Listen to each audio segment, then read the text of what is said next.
다니엘서 11장을 보겠습니다. 선지자 다니엘에게 하나님께서 마지막 이상을 깨닫게 하신 말씀이 7장으로부터 12장까지 연속되고 있습니다. 10장은 하늘의 전쟁, 영적 세계의 전쟁에 관한 이야기이고 11장과 12장에서는 지상에서 일어날 큰 전쟁들에 관하여 다루었습니다. 하나님께서 다니엘에게 지혜와 계시의 영을 부어주셔서 하나님이 주신 이 예언의 말씀을 그가 분명히 깨닫게 되었으므로 이 말씀의 진실됨을 단정적으로 표명하였습니다. 여기에 기록된 전쟁에 관한 예언은 역사 가운데 그대로 이루어져 왔으며 또 이루어질 것입니다. 지금까지 이루어진 사실을 보아서도 종말의 큰 전쟁이 반드시 일어날 것입니다. 1절 한 절을 함께 읽겠습니다. 내가 또 메대 사람 다리오 원년에 일어나 그를 돕고 강하게 한 일이 있었느니라. 메대 사람 다리오 원년은 주전 538년입니다. 내가 다리오 왕을 돕고 강하게 한 일이 있었다고 말하는 자는 가브리엘 천사입니다. 가브리엘이 다리오를 도와 강하게 했다는 것은 메대 바사 연합국이 아수르 바벨론 제국을 정복할 때 가브리엘 천사가 다리오의 군대를 도운 사실을 언급하는 것입니다. 이 나라들의 멸망이 세속 역사의 관점에서 볼 때는 단순히 약육강식의 원리에 의한 결과처럼 보이나 근본적으로는 그것이 구속사를 진행해 나가시는 하나님의 섭리의 결과입니다. 천사가 다리오 왕을 도와 강하게 한 까닭은 다리오 왕을 위해서가 아니라 하나님의 구속사를 진행하려고 택한 이스라엘을 위해서입니다. 다리오 왕 때 총리 다니엘이 사자 굴에 던져졌으나 하나님의 천사를 보내어 사자의 입을 봉하신 사건도 같은 맥락에서 이해할 수 있습니다. 2절 한 절을 함께 읽겠습니다. 이제 내가 참된 것을 네게 보이리라. 보라, 바사에서 또 새 왕이 일어날 것이요 그 후의 넷째는 그들보다 심히 부유할 것이며 그가 그 부유함으로 강하여진 후에는 모든 사람을 격동시켜 헬라국을 칠 것이며. 이제 내가 참된 것을 네게 보이리라고 한 것은 다가올 역사적 사건들을 이제는 꿈을 통해서나 상징으로가 아니라 실제 그대로 계시할 것이라는 뜻입니다. 보라, 바사에서 또 새 왕이 일어날 것이요 하였습니다. 새 왕은 바사 제국의 첫 왕인 고레스 2세의 후계자들인 캄비세스 2세와 스멜티스 그리고 다리우스 히스타스피스입니다. 그 후의 넷째는 그들보다 심히 부유할 것이며 그가 그 부유함으로 강하여진 후에는 모든 사람을 격동시켜 헬라국을 칠 것이라 하였습니다. 넷째 왕은 크세르크세스입니다.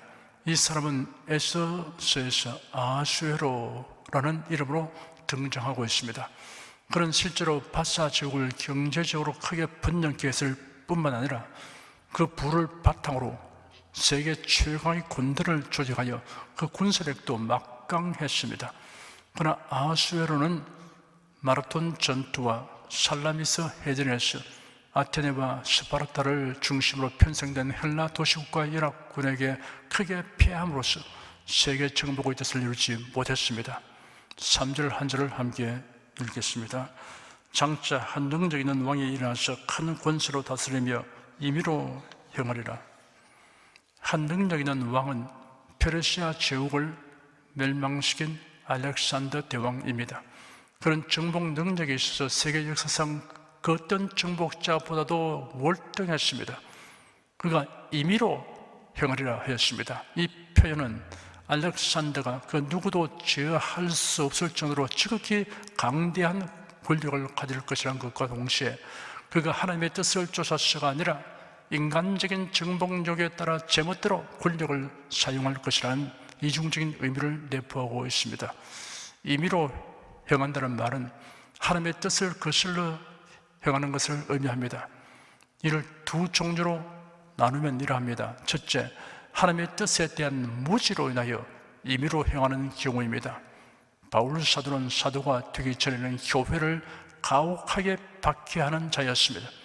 십자가에 못 박혀 죽으신 나사렛 예수가 성경에 예언된 메시아인 줄 알지 못하였기 때문입니다. 그래야 자기 뜻대로 교회를 핍박하였습니다. 둘째, 하나님의 뜻을 알면서도 임의로 행하는 경우입니다. 이스라엘 자손들은 우상 숭배하는 것이 하나님의 뜻을 거슬러 행하는 것임을 알면서도 임의로 행하였습니다. 알았거나 알지 못했거나 하나님의 뜻을 거슬러 행하는 것은 무익하고 해로운 일입니다. 반면에 하나님의 뜻에 합당하게 행하는 것은 유익하고 지혜로운 일입니다. 로마서 12장 2절에 기록되기를 너희는 이 세대를 본받지 말고 오직 마음을 새롭게 함으로 변화를 받아 하나님의 선하시고 기뻐하시고 온전하신 뜻이 무엇인지 분별하도록 하라 하였습니다. 4절 한 절을 함께 읽겠습니다. 그러나 그가 강성할 때 그 나라가 갈라져 천하 사방에 나눌 것이나 그 자손에게로 돌아가기도 아니할 것이요 또 자기가 주장하던 권세대로도 되지 아니하리니 이는 그 나라가 뽑혀서 이 외의 사람들에게로 돌아갈 것임이니라. 알렉산더 대왕은 젊은 나이에 그리고 매우 짧은 기간에 강력한 지역의 수많은 나라들을 점령하고 임의대로 행사를 했습니다. 그러나 그의 나라가 강성할 때 그는 열병에 걸려서 33세 나이에 죽었습니다. 알렉산더 대왕의 동생인 아리데우스가 마게도니아의 왕이 되었으나 알렉산더의 어머니인 올림피아스가 그를 죽였고 알렉산더의 두 아들도 그의 어머니가 독살해 버렸던 것입니다.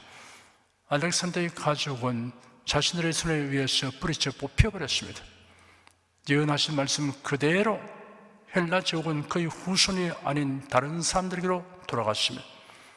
알렉산더가 죽은 뒤 헬라 제국은 12명의 장군들의 영토 분쟁 끝에 시리아와 바벨론 지역은 셀루쿠스, 애굽과 팔레스틴 지역은 프톨레미, 마게도니아는 카산더, 비두니아와 소아시아는 리시마쿠스 등 네 장군들에 의해 각각 4대 지역으로 분열되었습니다. 결국 그의 부하 장군들의 헬라 나라를 넷으로 나누어 소유하게 되었습니다. 5절 한 절을 함께 읽겠습니다. 남방의 왕은 강할 것이나 그 군들 중에 하나는 그보다 강하여 권세를 떨치리니 그 권세가 심히 클 것이요. 남방의 왕은 강할 것이라 하였습니다.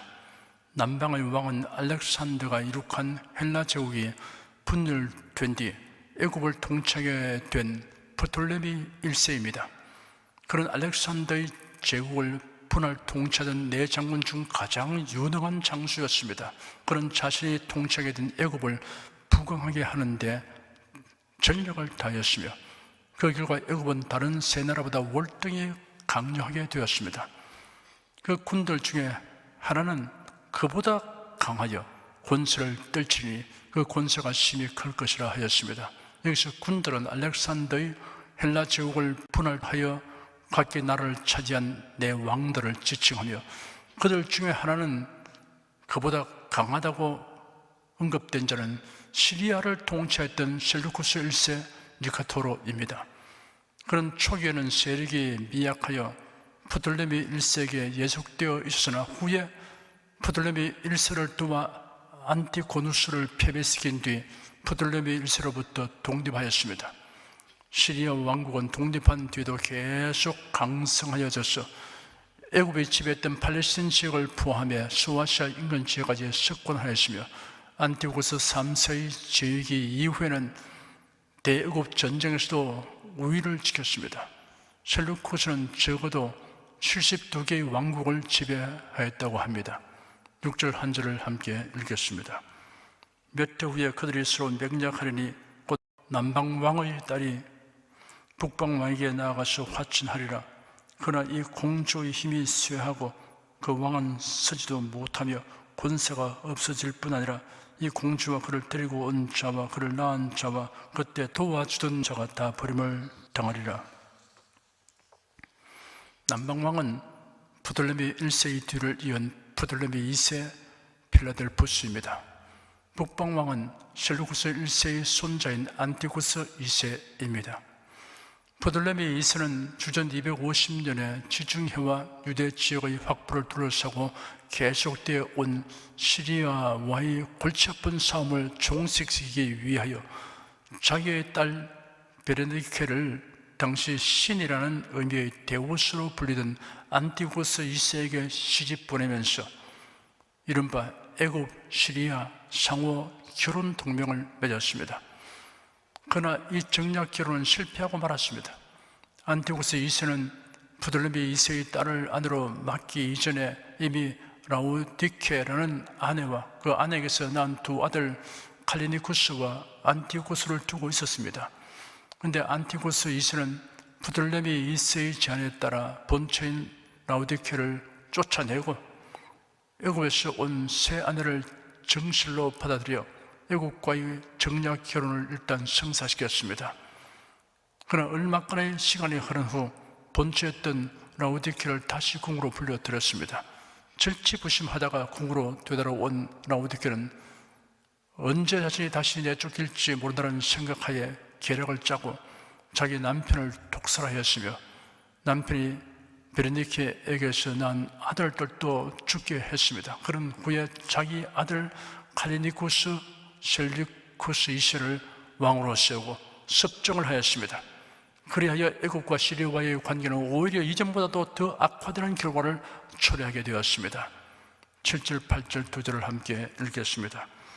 그러나 이 공주의 본족에서 난 자 중에 하나가 그의 위를 이어 북방 왕의 군대를 치러 와서 그의 성에 들어가서 그들을 이기고 그 신들과 부어맞는 우상들과 그 은과 금의 아름다운 기구를 다 노력하여 애굽으로 가져갈 것이요 몇 해 동안은 그가 북방 왕을 치지 아니하리라. 애굽 왕 부돌레미 2세가 죽은 후에 왕위를 계승한 자는 부돌레미 3세입니다. 부돌레미 3세는 시리아에 시집가서 죽은 자기 누이 베르니케의 원수를 갚기 위해 군대를 이끌고 기원전 246년 시리아를 침공하였습니다. 그런 이 전쟁에서 승리하여 누이를 죽인 원수인 라우디케와 셀루쿠스 2세 칼리니쿠스에게 복수를 하고 아울러 시리아의 값진 물건들을 대량으로 약탈하여 본국으로 되돌아갔습니다. 그 전리품들은 메소포타미아 지역의 금신상과 아름다운 기구들이 대부분이었습니다. 기록에 의하면 2,500개의 신상과 약 4,000달란트의 금을 가져갔다고 합니다. 구절 한 절을 함께 읽겠습니다.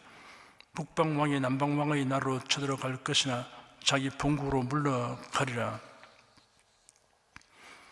애굽의 부돌레미 3세기에 수모를 당한 시리아의 왕 셀루쿠스 2세 칼리니쿠스는 복수의 칼을 갈다가 기원전 242년에 애굽을 침공했습니다. 그는 4년간 군대를 재조직하고 훈련시켜 바다와 육로를 통해 애굽을 공격하여서 끝내는 완패를 당하고 말았습니다. 결국 그는 목숨만을 겨우 건진 채 잔류병과 함께 시리아로 퇴각하였습니다. 10절 한 절을 함께 읽겠습니다. 그 아들들이 전쟁을 준비하고 심히 많은 군대를 모아서 물이 넘침같이 나올 것이며 그가 또 와서 남방왕의 경관성까지 칠 것이요 시리아의 셀루쿠스 칼리니쿠스 왕이 애굽 정복을 나갔다가 원수도 못 갚고 참패를 당하고 돌아온 후 화가 치밀어 고통하다가 그건 화병으로 죽어버렸습니다. 셀루쿠스 2세에게 아들 둘이 있었는데 맏아들 셀루쿠스 3세가 아버지의 원수를 가겠다고 군대를 거느리고 애굽으로 쳐들어갔으나 실패했습니다. 그런 젊은 나이에 죽고 말았습니다. 그 뒤에 둘째 아들 안티고스 3세가 형이 못 이룬 일을 이루기 위해서 군대를 거느리고 애굽을 쳐들어가서 애굽 변경 가자 지방까지 점령을 하였습니다. 300년 전의 예언이 실제로 다 이루어졌습니다. 11절, 12절 두 절을 함께 읽겠습니다. 남방왕은 크게 노하여 나와서 북방왕과 싸울 것이라. 북방왕이 큰 무리를 일으킬 것이라. 그 무리가 그의 손에 붙임받으리라. 그가 큰 무리를 사로잡은 후에 그 마음이 스스로 높아져서 수만 명을 엎드려드릴 것이나 그 세력은 더하지 못할 것이요. 북방 시리아의 안티고스 3세의 공격으로 가자 지방까지 침략당한 애국의 프톨레미 4세는 전열을 갈아듬고 역공하였습니다. 애국의 병력은 7만 명의 보병과 5천 명의 기병과 73마리의 코끼리였고, 시리아는 6만 2천 명의 보병과 6천 명의 기병과 102마리의 코끼리를 동원했습니다. 시리아의 안티고스 3세는 팔레스틴 국경의 라피아에서 참패를 당했습니다. 많은 군사를 잃고 사막에서 헤매다가 후사 일성으로 귀국했습니다. 애국왕 프톨레미 4세는 더 추격하지 않았습니다. 그는 전쟁에서 승리하게 되어 기고만장하였습니다. 심히 교만해져서 자신을 신격화했을 뿐만 아니라 예루살렘을 재탈원하였을 때는 대상 외에는 어느 누구도 들어갈 수 없는 성전의 지성소에 들어가 하나님의 전을 드리켰습니다. 프톨레미 4세의 교만과 범죄에 대한 결과는 즉각 나타났습니다. 이후 그의 세력은 약화되었고 그 자신은 원인을 알 수 없는 병으로 죽었습니다. 13절 한 절을 함께 읽겠습니다. 북방왕은 돌아가서 다시 대군을 전부 더 많이 준비했다가 몇 해 후에 대군과 많은 물건을 거느리고 오리라.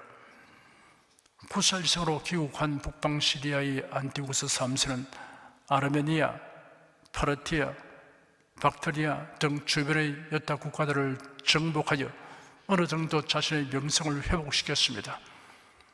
프톨레미 4세에게 당한 수모를 잊지 못하고 애국을 공략할 기회를 엿보는 안티고스 3세는 애국 왕이 원인 모를 병으로 죽고 그 아들 프톨레미 5세가 겨우 7살의 어린 나이로 왕위에 오르자 애국을 공격하였습니다.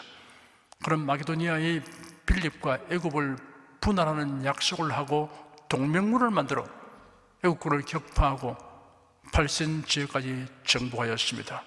14절 한 절을 함께 읽겠습니다. 그때 여러 사람이 일어나서 남방왕을 칠 것이요 네 백성 중에서도 강포한 자가 스스로 높아져서 이상을 이루려 할 것이나 그들이 도리어 넘어지리라. 시리아와 애굽의 중간 길목에 있는 이스라엘은 북방 왕과 남방 왕의 밀고 밀리는 접전이 계속되는 와중에 양쪽에 이어 교대로 여러 차례 점령되었습니다. 이런 혼란 속에서 유대 백성은 두 파로 나뉘어 일부는 오랫동안 팔레스틴 지역의 정복자로 군림했던 애굽에게 충성하기를 주장했고, 일부는 새로운 강자로 떠오른 시리아를 섬기기를 주장하였습니다. 결국 안티고스 3세가 승리함에 따라 세력을 잡게 된 시리아파는 안티고스 3세에게 모든 편의를 제공하여 그를 도왔습니다. 그러나 시리아파가 안티고스 3세를 도움으로써 얻어진 결과는 그들이 간구했던 유대의 독립이 아니라 오히려 애굽의 압제보다 더한 전한 안티고스 3세의 후계자 안티고스 에피파네스에 의한 사륙, 정치, 종교적인 박해였습니다. 이 같은 사실은 하나님의 백성된 자로서 하나님의 뜻을 전혀 고려하지 않은 채 인간적인 욕심에 걸려 임의대로 행하였을 때 필연적으로 맞이하게 되는 비참한 결과를 잘 나타내고 있습니다. 15절, 16절 두 절을 함께 읽겠습니다. 이에 북방왕은 와서 투성을 쌓고 견고한 성읍을 취할 것이요 남방 군대는 그를 당할 힘이 없을 것이므로 오직 와서 치는 자가 임의로 행하리니 능히 그 앞에 설 사람이 없겠고 그가 영화로운 땅에 설 것이요 그 손에 멸망이 있으리라. 애국 군대는 요단강 상류에서 시리아 군과 크게 접전했으나 대피하고 세계에서 가장 견고한 성이요 난공불락의 성으로 알려진 시돈성으로 후퇴하였습니다. 그러나 시리아 군대는 내려와서 시돈성 곁에 토성을 쌓고 공격하여 시돈성을 완전히 함락시켰습니다. 결국 시리아는 팔레스틴 전역과 애굽의 국경까지 점령하게 되었습니다. 선지자를 통하여 예언된 하나님의 말씀이 역사 가운데 정확하게 이루어졌습니다. 앞으로 일어날 일들에 대하여도 성경에 예언된 그대로 정확히 이루어지게 될 것입니다. 그러므로 성도 여러분은 가슴 벅찬 소망을 가지고 하루하루를 살아가시기를 축원합니다. 기도하겠습니다. 다니엘서를 기록할 당시에는 미래에 일어날 일들을 예고한 것이었는데 지금 우리는 그 예언들이 역사 가운데 대부분 이루어진 사실들을 확인하면서 기록된 말씀을 상고하고 있으니 놀라움과 감탄을 금할 수 없습니다. 결국 인류의 역사는 하나님의 택하신 자를 구원하시는 하나님의 뜻에 의하여 전개되고 있다는 사실을 깨닫고 심히 감격합니다. 누구든지 회개하고 예수 그리스도를 믿으면 구원을 얻게 하신 하나님의 사랑과 은혜에 감사하며 하나님을 찬송합니다. 복음을 전파하는 일을 우리가 적극적으로 행할 수 있도록 코로나 바이러스 전염 사태를 속히 종식되게 하여 주시옵소서. 예수 그리스도 이름으로 기도드립니다. 아멘. 찬송가 399장을 부르십시다.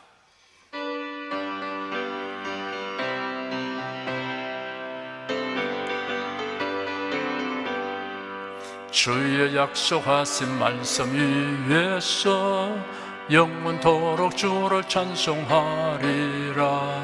소리 높여 주께 영광 돌리며 약속 믿고 굳게 서리라.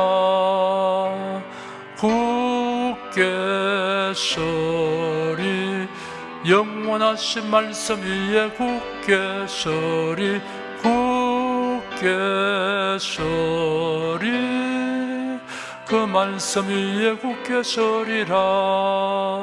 주의 약속하신 말씀 위에서 세상 염려 내게 엄습할 때에 말씀으로 힘써 싸워 이기며 약속 믿고 굳게 서리라.